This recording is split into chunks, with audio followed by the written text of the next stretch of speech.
Selamat siang saudaraku yang terkasih dalam nama Tuhan Yesus Kristus. Shalom Elohim.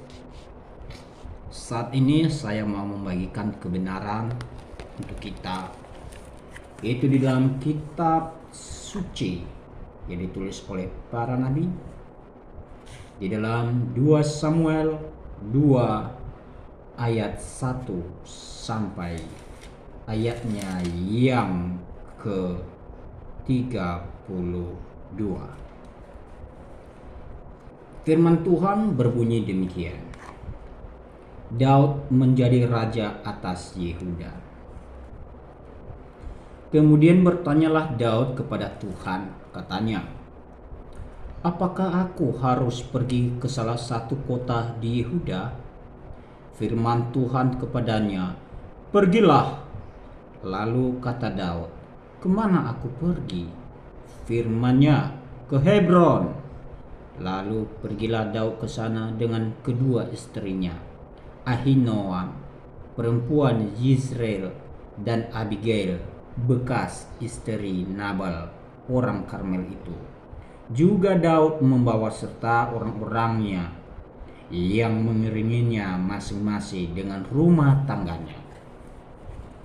Dan menetaplah mereka di kota-kota Hebron. Kemudian datanglah orang-orang Yehuda, lalu mengurapi Daud di sana menjadi raja atas kaum Yehuda. Ketika kepada Daud diberitahukan bahwa orang-orang Yabes Gilead menguburkan Saul, maka Daud mengirim orang kepada orang-orang Yabes Gilead dengan pesan, "Diberkatilah kamu oleh Tuhan, karena kamu telah menunjukkan kasih-Mu kepada tuanmu Saul dengan menguburkannya. Oleh sebab itu Tuhan kiranya menunjukkan kasih dan setia-Nya kepadamu. Aku pun akan berbuat kebaikan yang sama kepadamu, karena kamu telah melakukan hal yang demikian. Kuatkanlah hatimu sekarang dan jadilah orang-orang yang gagah perkasa. Sekalipun tuanmu Saul sudah mati dan aku telah diurapi oleh kaum Yehuda menjadi raja atas mereka." Peperangan antara Daud dan Isboset. Abner bin Ner, panglima Saul, telah mengambil Isboset anak Saul dan membawanya ke Mahanaim, serta menjadikannya raja atas Gilead, atas orang Asyuri, atas Yizreel, atas Efraim, dan atas Benyamin, bahkan atas seluruh Israel. Isboset bin Saul berumur 40 tahun pada waktu ia menjadi raja atas Israel, dan ia memerintah 2 tahun lamanya. Hanyalah kaum Yehuda yang mengikuti Daud, dan lamanya Daud memerintah di Hebron atas kaum Yehuda adalah 7 tahun dan 6 bulan. Lalu Abner bin Ner dengan anak buah Isboset bin Saul bergerak maju dari Mahanaim ke Gibeon. Juga Yoab, anak Zeruya, dan anak buah Daud bergerak maju. Mereka saling bertemu di telaga Gibeon, lalu tinggal di sana.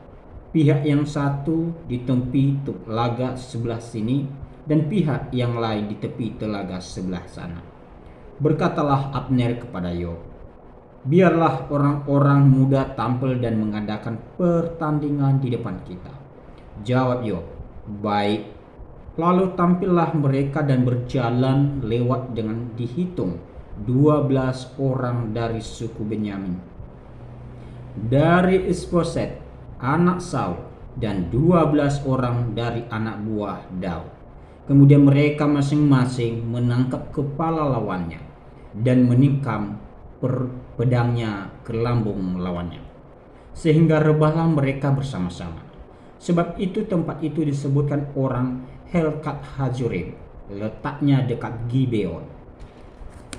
Pada hari itu pertempuran sangat hebat, dan Abner serta orang-orang Israel terpukul kalah oleh anak buah Daud. Ketiga anak laki-laki Zeruya yakni Yoab, Abisai, dan Atsael, anak ada di sana, Asahel cepat larinya seperti kijang di padang. Asahel mengejar Abner dan tidak menyimpang ke kanan atau ke kiri dalam membututinya. Lalu Abner berpaling ke belakang dan bertanya, "Engkaukah itu Asahel?" Jawabnya, "Ya, aku." Kemudian berkatalah Abner kepadanya, "Menyimpanglah ke kiri atau ke kanan. Tangkaplah salah seorang dari orang-orang muda itu dan ambillah senjatanya." Tetapi Asahel tidak mau berhenti membututi Abner. Berkatalah sekali lagi Abner kepada Asahel, "Berhentilah membututi aku. Apa aku harus memukul engkau sampai jatuh? Bagaimana aku dapat memandang muka Yoab abangmu itu?" Tetapi Asahel menolak berhenti. Lalu Abner menusuk ke belakang ke perut Asahel dengan tombaknya, sehingga tombak itu menembus belakangnya, dan rebahlah ia di sana dan mati di tempat itu juga. Semua orang yang datang ke tempat Asahel rebah dan mati itu berhenti di sana. Tetapi Yoab dan Abisai mengejar Abner. Ketika matahari masuk dan mereka sampai ke dekat Bukit Ama yang ada di sebelah timur dia, ke arah padang gurun Gibeon, berhimpunlah Bani Benyamin di belakang Abner menjadi satu gabungan dan bersiap-siap di puncak sebuah bukit.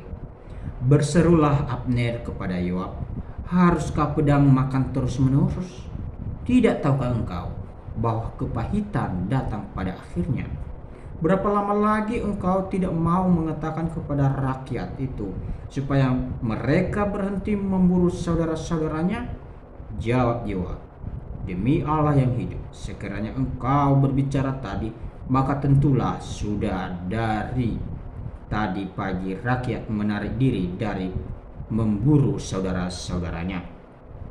Lalu Yoab meniup sangkakala dan seluruh rakyat berhenti. Mereka tidak lagi mengejar orang Israel dan tidak berperang lagi.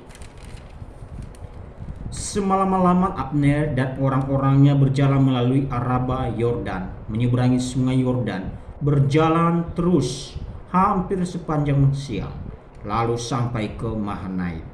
Ketika Yoab berhenti memburu Abner dan menghimpunkan seluruh rakyat, ternyata 19 orang dari anak buah Daud hilang, termasuk Asahel. Tetapi anak buah Daud menewaskan dari suku Benyamin, dari orang-orang Abner, 360 orang. Mereka mengangkat mayat Asahel dan menguburkannya di dalam kubur ayahnya yang di Betlehem. Kemudian berjalanlah Yoab dan orang-orangnya semalam-malaman itu dan sampai ke Hebron ketika hari sudah terang. Oke, saudaraku yang diberkati di dalam nama Tuhan kita Yesus Kristus, saya akan membagikan kebenaran ini. Sebelumnya mari kita berdoa.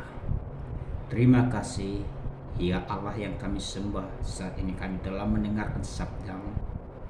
Engkau yang akan memberikan hikmat, Engkau akan memberikan penjelasan Tuhan melalui bibir mulut kami, sehingga firman-Mu bisa tersampaikan dan dapat diaplikasikan di dalam setiap kehidupan kami sehari-hari. Dalam nama Yesus Kristus kami telah berdoa dan mengucap syukur kepada Bapa di surga.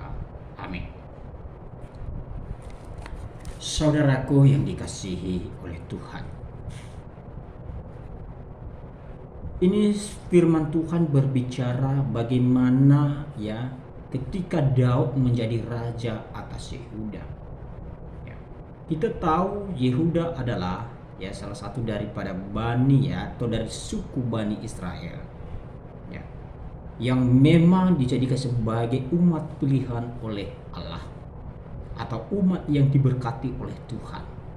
Sehingga pada waktu itu raja sebelumnya adalah Saul, abangnya. Tetapi karena Saul sudah membuat penyimpangan, maka Daud dipilih oleh Tuhan untuk menjadi raja yang memimpin, yang mengayomi umat Israel kepada Tuhan. Tetapi kita tahu bagaimana penyertaan Tuhan kepada Daud ya, ketika dia menjadi raja atas Yehuda ini sangat luar biasa. Ya, dia menuruti apa yang diperintahkan oleh Tuhan. Ya, di mana Tuhan ya menyuruh dia pergi, ya pergilah. Nah, sehingga ia pun mengadakan respon itu, kemana aku harus pergi Tuhan? Ya. Kata pergilah kau ke Hebron. Ya. Tidak ada lagi ketika Tuhan sudah menentukan suatu tempat untuk dia. Ia tidak pernah mengatakan ya Tuhan, saya nggak mau ke sana. Di sana ya seperti ini situasinya buruk, tidak. Jadi firman Tuhan ya menyatakan kepada kita saat ini bagaimana ketaatan Daud kepada perintah Tuhan. Ya, ia tidak pernah meragukan Tuhan walaupun ya di Hebron ya. Di situ ya banyak orang-orang gagah, banyak orang-orang hebat ya. Tetapi ia tidak pernah merasa getar, dia hanya mengikuti apa yang diinginkan oleh Tuhan. Sebab Tuhan ya yang bersama dengan Daud ya. Tuhan yang akan memberikan kemenangan. Begitu juga untuk kita saat ini, Tuhan pasti juga akan memberikan kemenangan yang sama ya, di dalam kehidupan kita, di dalam keluarga kita. Apalagi ketika kita menghadapi wabah virus COVID-19 ini, pasti Tuhan akan membukakan jalan buat saya, buat saudara, dan buat kita semuanya. Jadi kita nggak usah takut. Ya, kita nggak usah takut, jangan juga kita terlalu banyak berpikir tentang hal-hal yang tidak berguna bagi kesehatan kita. Ya. Jangan kita dikuasai oleh rasa takut, rasa gentar. Ya. Kita harus mengikuti taat ya, terhadap perintah Tuhan, ya. Yaitu melalui pemerintah-pemerintah. Ya. Kita harus taat. Ya. Kalau bisa kita juga harus memberikan diri untuk divaksin. Ya. Kita juga memakai protokol kesehatan, tetap masker, menjaga diri. Bukan berarti Tuhan kita tidak berkuasa atas kita, tetapi Tuhan memberikan hikmat, Tuhan memberikan ya sesuatu hal yang baik untuk kita lakukan untuk kebaikan kita juga. Ya. Jadi sehingga nanti tidak ada alasan bagi kita untuk menyalahkan Tuhan. Ya, sebab Ia sudah memberikan ya Anda kesempatan untuk taat atau tidak.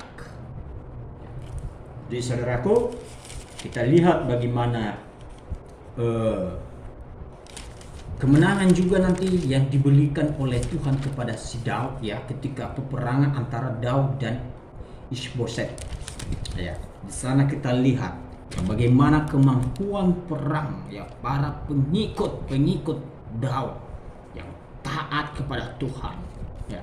Jadi bisa kita katakan bahwa 1:100. Ya.